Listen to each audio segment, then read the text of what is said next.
Детская библиотека переехала в новое помещение. Такая необходимость возникла в связи с истечением договора аренды в прежнем помещении. Новое место значительно больше, к тому же оно очень светлое и просторное. Однако в процессе переезда возникла проблема нехватки стеллажей для размещения полок. Книги оставались в коробках, так как для них не хватало места. Когда был совершен переезд, то оказалось, что все книги не помещаются на стеллажах. Старые стеллажи они уже пришли в непригодность. А еще очень много книг было размещено в коробках. Руководство библиотеки обратилось при мэрию с просьбой выделить денежные средства для покупки новых стеллажей. Данный вопрос был вынесен на обсуждение городскому совету. Помочь библиотеке согласились все советники единогласно. Было принято решением совета. Примар ходатайствовал, чтобы решение совета. Советники проголосовали все единогласно.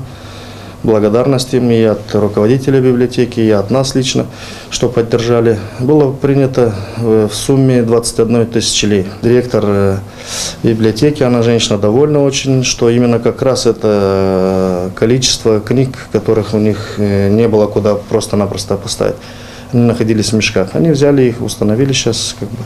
Чем можем, помогаем. Библиотека уже не в нашем ведении, но в любом случае это наш город, наша городская библиотека. При мэрии муниципальный комрат и совет при мэрии приняли очень правильное решение, проголосовав 100% за то, чтобы детской библиотеке выделить новые денежные средства в размере 21 тысячи лей для приобретения новых книжных стеллажей. Директор библиотеки выражает надежду на то, что в скором времени будет построено новое помещение для библиотеки, которое будет функционировать на постоянной основе. Конечно, помещение, оно опять-таки временное.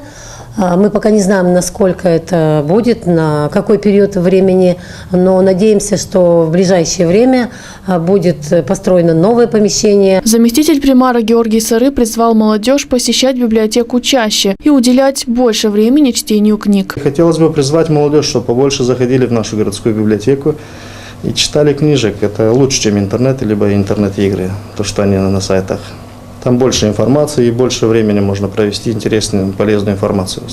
С 1 января 2017 года детская библиотека с баланса при мэрии переведена в ведение Управления культуры и туризма автономии.